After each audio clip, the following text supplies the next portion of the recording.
Maya Chen stared at the photo on her phone, her hands trembling so violently she nearly dropped the device. The image was crystal clear. David, her fiancé of 3 years, locked in a passionate embrace with Sarah, her maid of honor and best friend since college. They were at the coffee shop where Maya had first met David, the same place where he'd proposed just 18 months ago. The timestamp showed it was taken yesterday, while Maya had been working late on the Morrison campaign that would determine her promotion to creative director. Her wedding dress hung in the closet behind her, still wrapped in protective plastic. The invitations had been sent. The caterer was confirmed. In 3 weeks, she was supposed to walk down the aisle toward the man who was currently running his fingers through another woman's hair, her best friend's hair. Maya's chest felt like it was caving in. She scrolled through more photos that an anonymous number had sent her, each one a fresh knife twist. David and Sarah at dinner. David and Sarah entering his apartment building. David and Sarah leaving together the next morning. The final photo showed them laughing at something on Sarah's phone, both looking radiantly happy in a way that made Maya's stomach turn.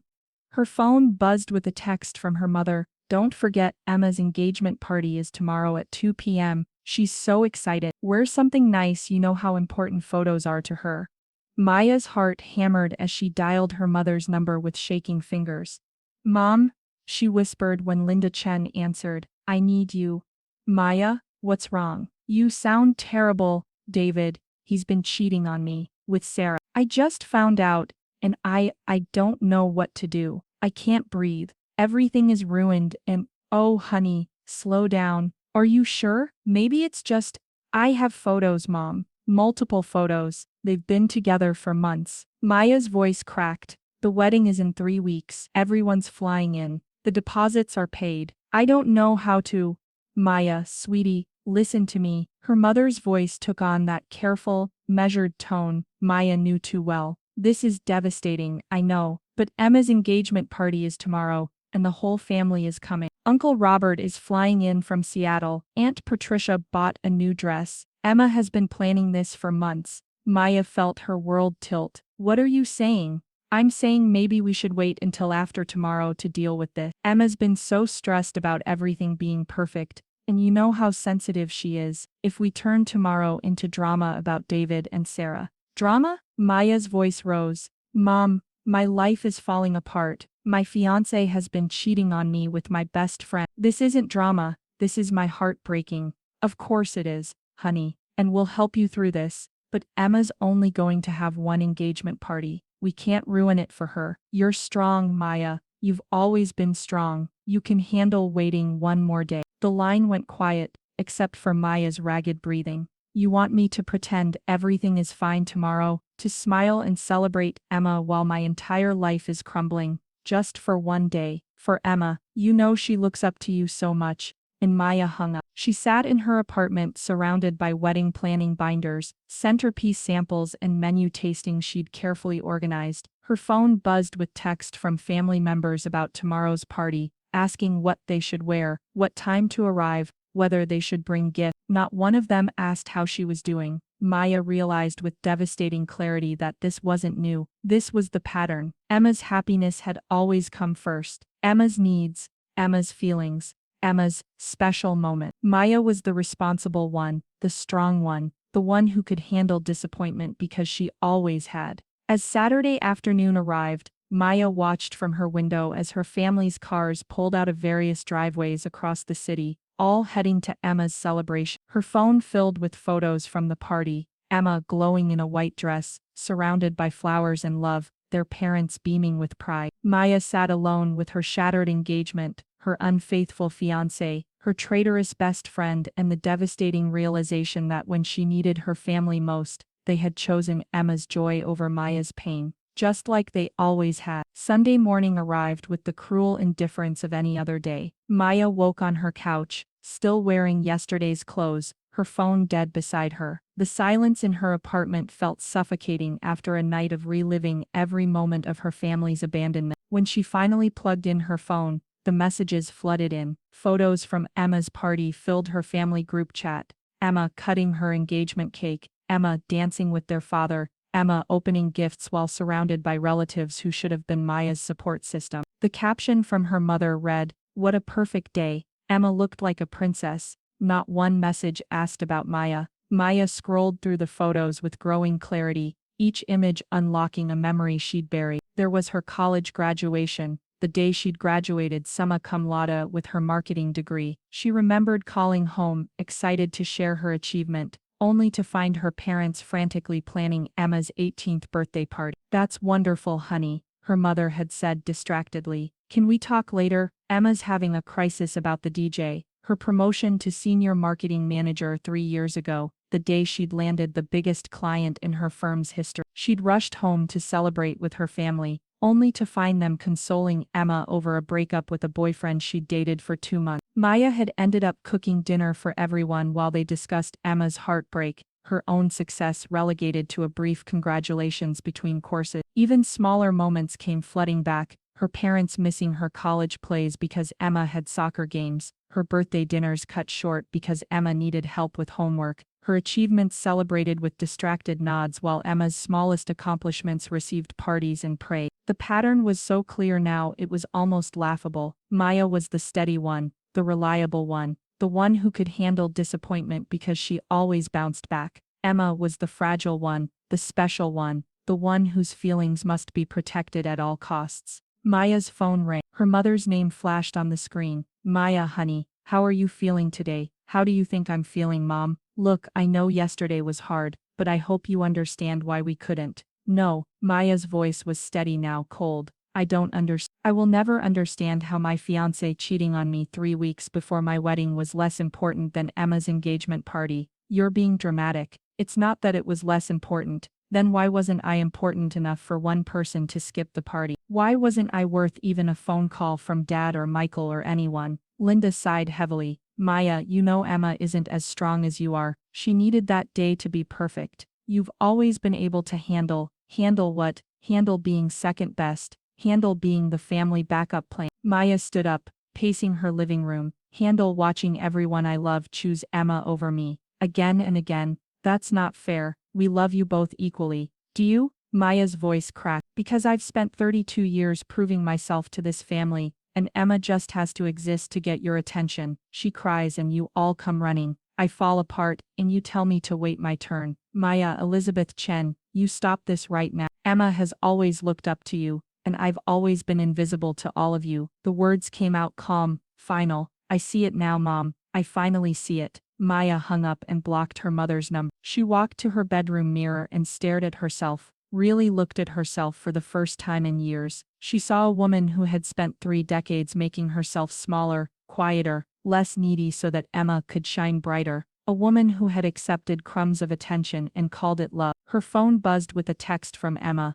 "Mom said you're upset about yesterday. I'm sorry you're going through a hard time, but I hope you know I would never intentionally hurt you. My engagement party was really important to me." Maya read the message 3 times. Even Emma's apology was about Emma. That afternoon, Maya sat in her grandmother's favorite chair, the one she'd inherited when Nai died 5 years ago, and remembered something that made her blood run cold: the will reading. Her grandmother had left Maya the house and a substantial sum of money, but her parents had convinced her to let Emma have it since she's younger and needs it more for her future. Maya had been so eager to be the good daughter, the selfless sister, that she'd signed the papers without even reading them properly, but she remembered something else now, something her grandmother had whispered to her the night before she died. "Maya, don't let them make you small. You are worth more than their scraps." Maya opened her laptop and began searching for the probate lawyer who had handled her grandmother's estate. If her family wanted to treat her like she didn't matter, maybe it was time to stop mattering to them too.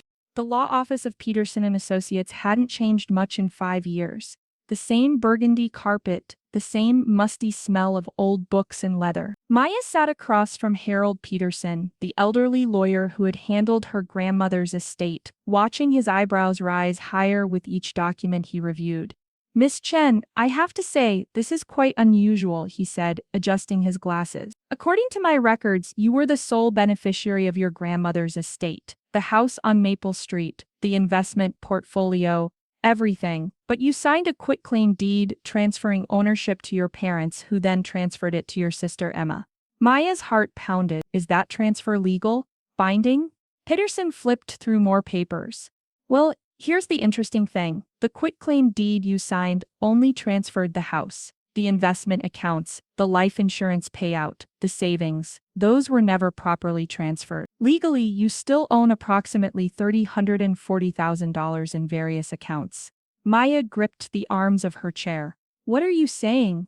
I'm saying your family may have assumed they had access to everything, but they only have the house. The rest is still yours. He leaned forward. Miss Chen, did anyone pressure you to sign these documents? Did you receive independent legal counsel? Maya thought back to that awful day after the funeral. Her parents had presented the papers while she was still grief-stricken, telling her it was what Nai would have wanted and that Emma needed the security more. Maya had been so desperate to keep the peace, to be the good daughter, that she'd signed without reading properly. I think I was coerced, she said quietly.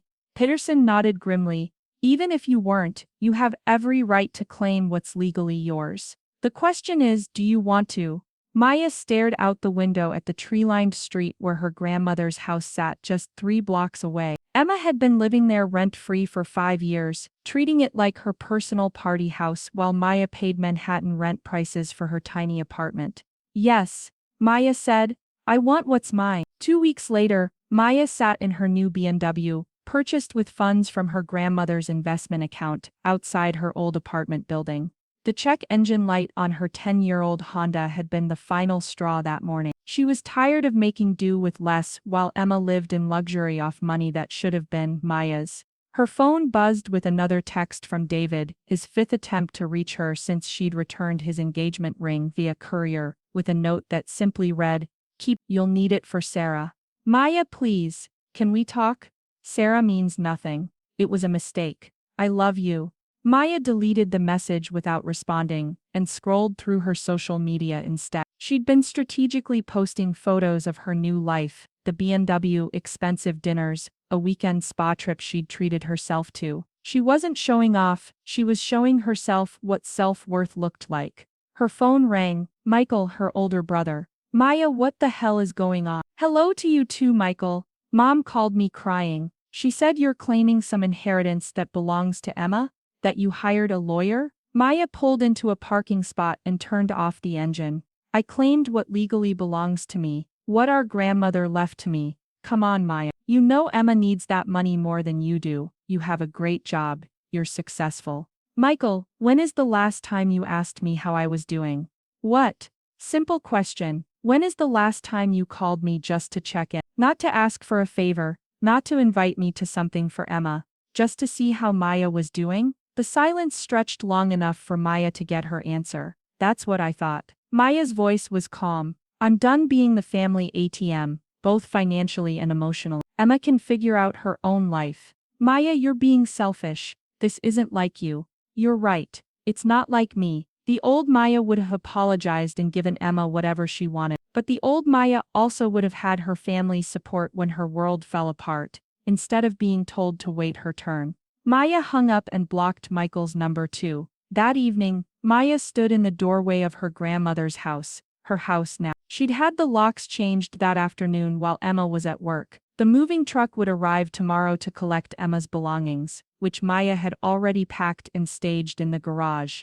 The house felt different now that it was truly her. The hardwood floors her grandmother had refinished, the kitchen where they'd made dumplings together, the garden, where Nai had taught her about patience and growth. Emma had painted over her grandmother's carefully chosen colors, replaced the traditional Chinese furniture with trendy pieces, turned the serene meditation room into a workout space.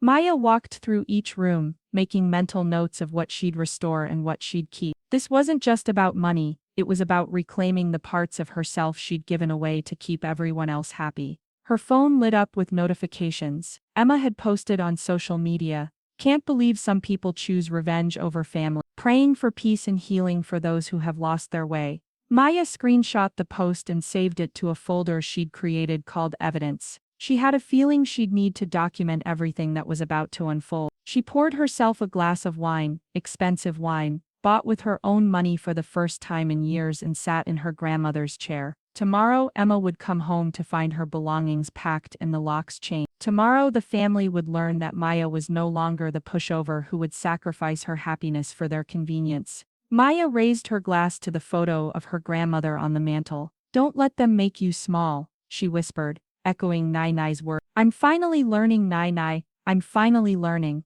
The screaming started at 6:47 a.m. Maya was sipping coffee in her grandmother's kitchen, her kitchen now, when Emma's voice pierced through the morning quiet from the front yard. Through the window, Maya watched her sister standing next to a pile of boxes, her face red with fury, her fiancé Jake looking bewildered beside her. "Maya, I know you're in there, open this door right now." Maya took another sip of her coffee and opened her laptop. She had a presentation to finish for the Morrison account. The pounding on the door could wait. Her phone exploded with calls and texts. Emma, her parents, Michael, various aunts and uncles. Maya let them all go to voicemail. She'd learned the power of silence. By 8 a.m., Emma had apparently called in reinforcements. Maya's parents' car pulled into the driveway, followed by Michael's SUV. Through the window, Maya watched the family conference on her front lawn, gesturing wildly at the house that no longer belonged to Emma. Finally, Maya walked to the front door and opened it. "Good morning, everyone. You're trespassing on my property." "Maya," her father's voice boomed. "What is the meaning of this?" Emma came home to find her things packed and the locks changed. "I reclaimed my inheritance, the house my grandmother left to me." Maya's voice remained calm. "Emma was living here illegally." "Illegally? Illegally?" Emma shrieked. "This is my house. You gave it to me. I was coerced into giving it to you when I was grieving. The lawyers have confirmed I have every right to reclaim it." Linda pushed forward, her face twisted with anger. Maya had never seen before. "You vindictive, selfish girl. How could you do this to your sister? After everything we've done for you, everything you've done for me." Maya laughed, a sound sharp as glass. "Like choosing Emma's party over my crisis. Like dismissing my feelings my entire life. Like manipulating me into giving away my inheritance." "We never manipulated," her father started. "Dad, you told me Nai would have wanted Emma to have the house. You said I was successful enough not to need it. You made me feel guilty for even considering keeping what she left me." Michael stepped forward. "Maya, this is insane. You're destroying our family over money."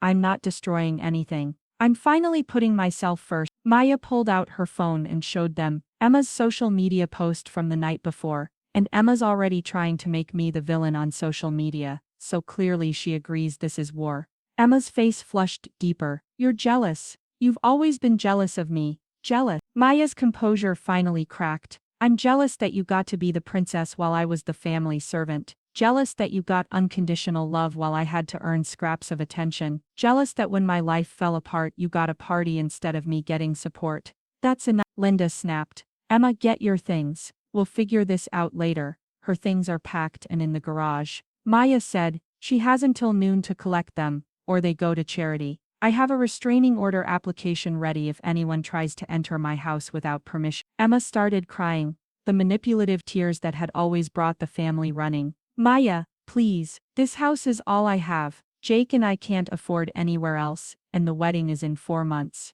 We were going to live here after we got married." "Not my problem," Jake finally spoke up. "Maya, I know you're hurt about David, but taking it out on Emma isn't." "Stop." Maya's voice turned arctic. "Don't you dare make this about David. This is about 32 years of being treated like a backup character in my own family." That afternoon Maya's phone rang constantly. She'd blocked her immediate family, but the extended family network was vast and persistent. Aunt Patricia called her heartless. Uncle Robert accused her of dishonoring their grandmother's memory. Cousin Jenny left a voicemail saying Maya was having a breakdown and needed professional help. But some calls were different. Cousin Lisa, who Maya had always felt was also overlooked in favor of flashier siblings, called to say quietly, "I'm proud of you. It's about time someone stood up to the family dynamics." Maya's work phone rang. Her assistant's voice was tight with concern. "Maya, there's a man here to see you. Says he's your ex-fiancé. Security wants to know if you want him removed."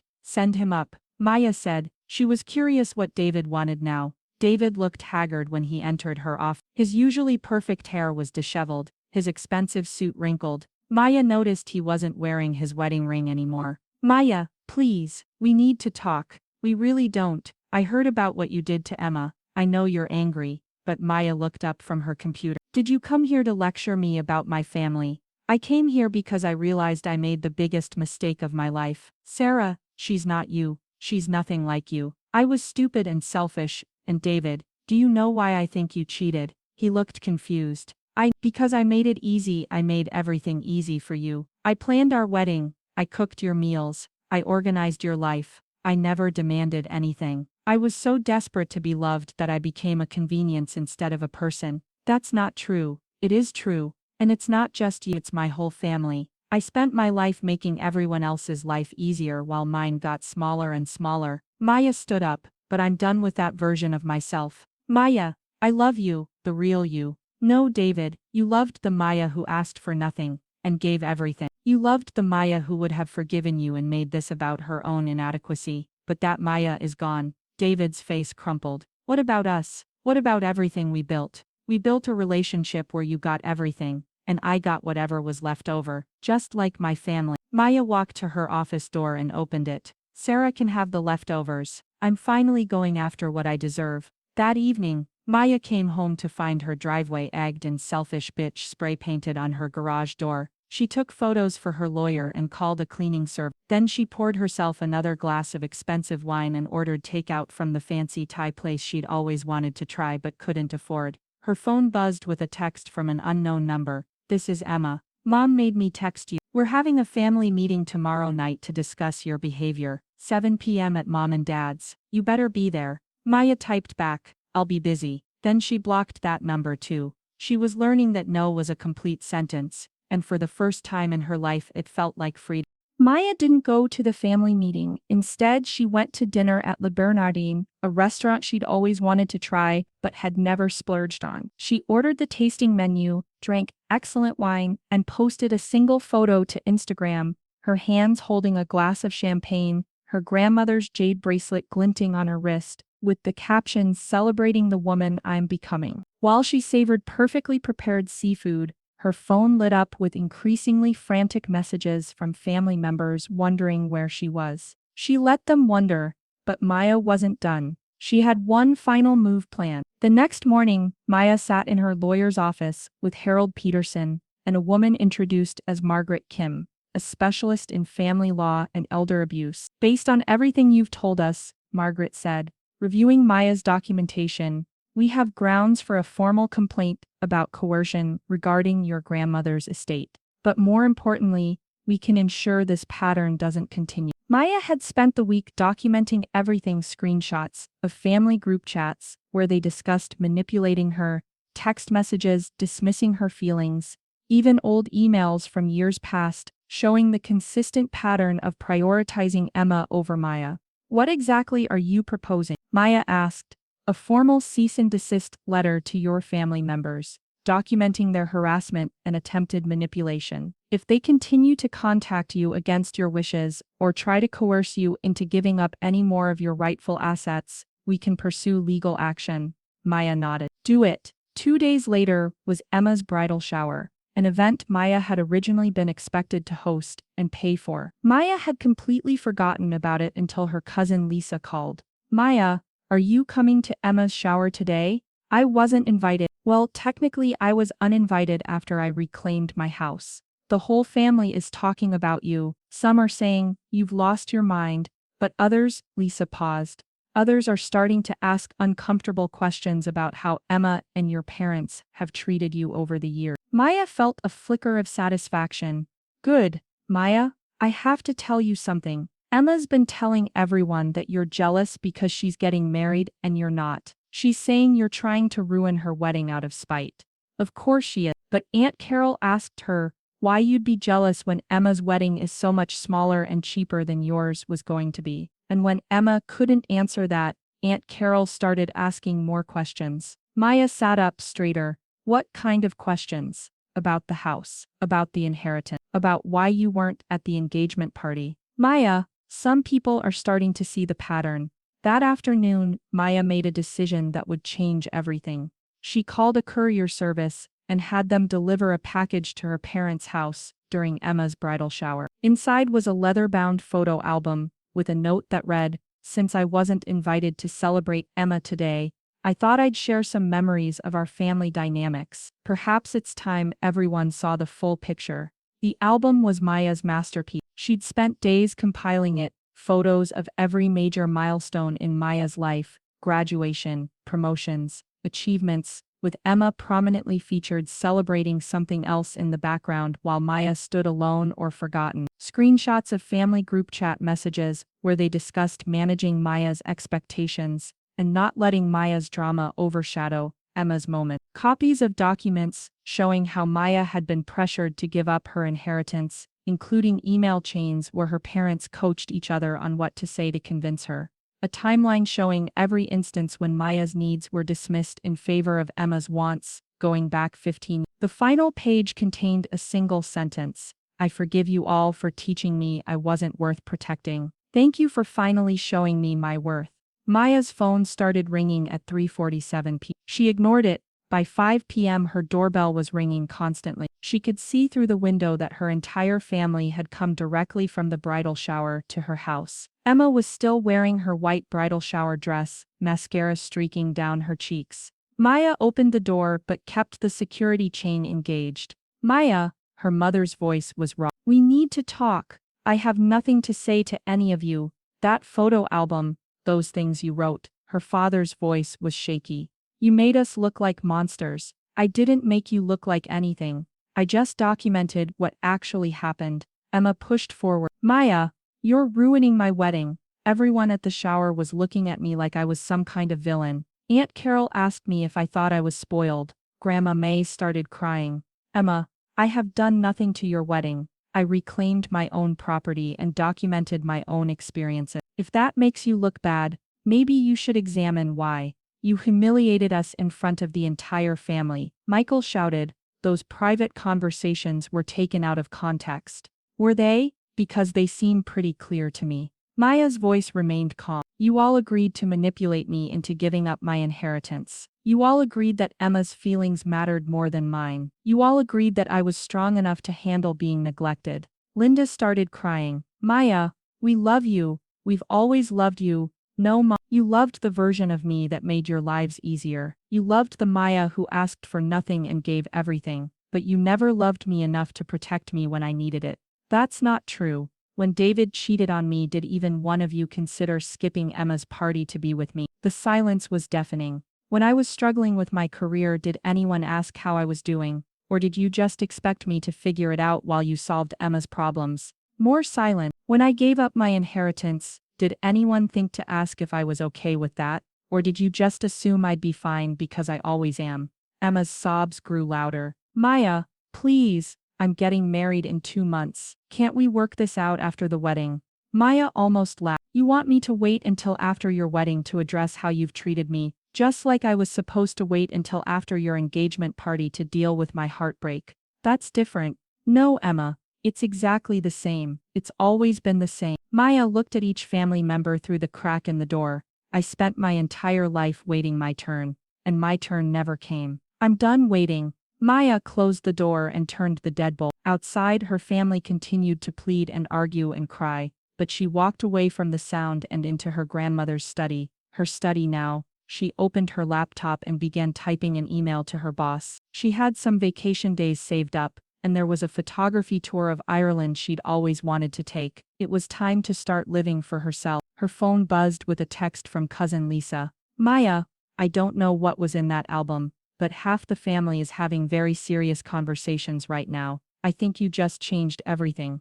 Maya smiled and kept typing her vacation request. 3 months later, Maya stood in the kitchen of her fully restored grandmother's house, preparing dumplings for her chosen family's Sunday dinner. The walls were back to Nai's original sage green, the traditional furniture had been returned from storage, and the meditation room was once again a place of peace. But Maya had added her own touches too.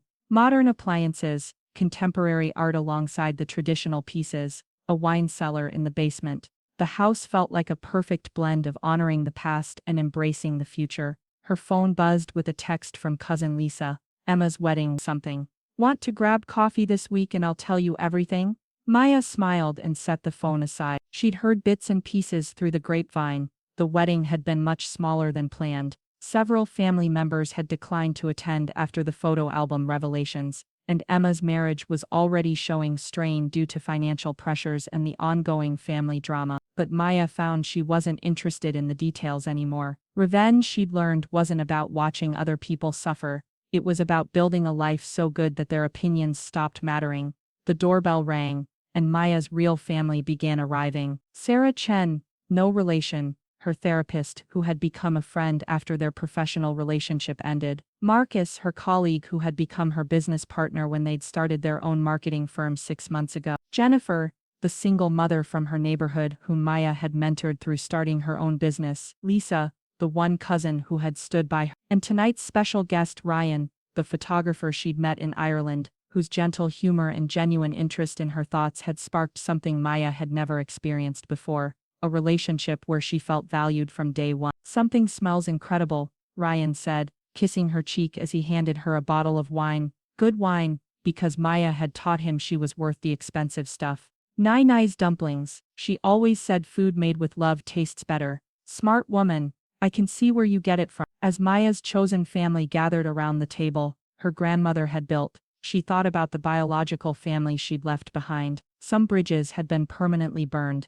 Her parents and Emma had never acknowledged their behavior, instead doubling down on painting Maya as the villain. Michael had sent a few half-hearted apology texts, but he'd never quite grasped what he was apologizing for. But other relationships had surprised her. Aunt Carol had called 6 weeks after the wedding, voice shaking as she apologized for years of enabling the family's treatment of Maya. "I always thought you were just stronger than Emma," she'd said. "I never realized we were making you carry everyone else's weight." Uncle Robert had visited in person, bringing old photos of Maya and her grandmother and sharing stories Maya had never heard about how proud Nai had been of her oldest granddaughter's strength and kindness. Even some of Emma's friends had reached out. Apparently the photo album had triggered conversations that extended beyond Maya's immediate family. "We never realized how one-sided things were," one had written.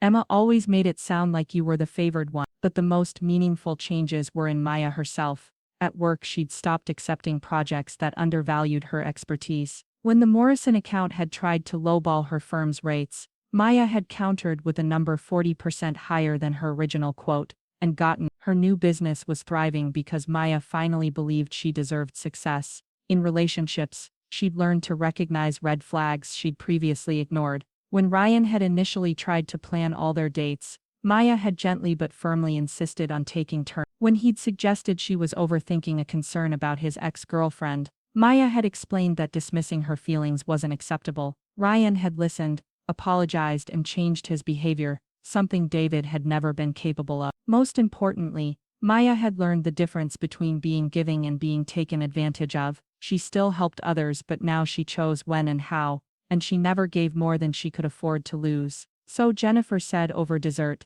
"I have news. The business loan came through. My catering company is officially launching next month." The table erupted in celebration. Maya felt her heart swell with pride for her friend's achievement. This was what support looked like when it flowed both ways. "Maya, I can't thank you enough for everything you've done," Jennifer continued. "The business plan help, the connections, the confidence coaching. You did the work," Maya said. "I just believed in you. That made all the difference." Ryan squeezed Maya's hand under the table. "You have a gift for seeing people's potential," he said quietly. Maya thought about her grandmother's words, "Don't let them make you small." She'd spent so many years making herself small to accommodate others' comfort. Now she was learning to take up space not arrogantly, but authentically. After dinner, as her friends helped clean up and shared stories and laughter, Maya stepped onto the back porch where her grandmother's garden was thriving under her care. Her phone lit up with a notification. Emma had posted on social media again, this time about people who choose grudges over growth, with a caption about moving forward with love. Maya read it once, then deleted the notification without engaging. Emma's opinion of her was no longer her business. A year ago that post would have sent Maya spiraling, questioning herself, wondering if she should reach out and apologize. Now it was simply irrelevant noise from people who had lost the privilege of her attention. Ryan joined her on the porch, wrapping his arms around her from behind. "Penny, for your thoughts. Just thinking about how different my life is now, how different I am, better different." Maya leaned back against his chest, watching the stars appear in the darkening sky. So much better. I spent 32 years trying to earn love by making myself smaller. Now I know that anyone who requires me to shrink isn't worth my time. Their loss, Ryan murmured against her hair, though I have to admit, I'm grateful they were too blind to see what they had. Otherwise I might never have found you. Maya turned in his arms, studying his face in the porch light. You know what's funny? I used to think I was hard to love, that I had to work constantly to be worth someone's attention, but you make it seem effortless. That's because it is effort. Love shouldn't be work, Maya, it should be joy. Inside, Maya could hear her friend's laughter mixing with music someone had put on. Her house, her life was full of people who chose to be there, who valued her presence as much as she valued theirs. Maya's phone buzzed with one final notification of the night, a text from a number she didn't recognize. This is your cousin Amy from Portland. Lisa gave me your number. I wanted you to know that your photo album has inspired me to examine some patterns in my own family. Thank you for your courage. It's changing more than you know. Maya showed the text to Ryan, who smiled. See, you're not just building a better life for yourself, you're giving other people permission to do the same. Maya looked back through the window at her chosen family, then up at the stars her grandmother had taught her to identify, then at the man who loved her exactly as she was. Nai always said that the most rebellious thing a woman could do was to know her own worth, Maya said. I'm finally learning what she meant. What's that? That revenge isn't about punishing the people who undervalued you,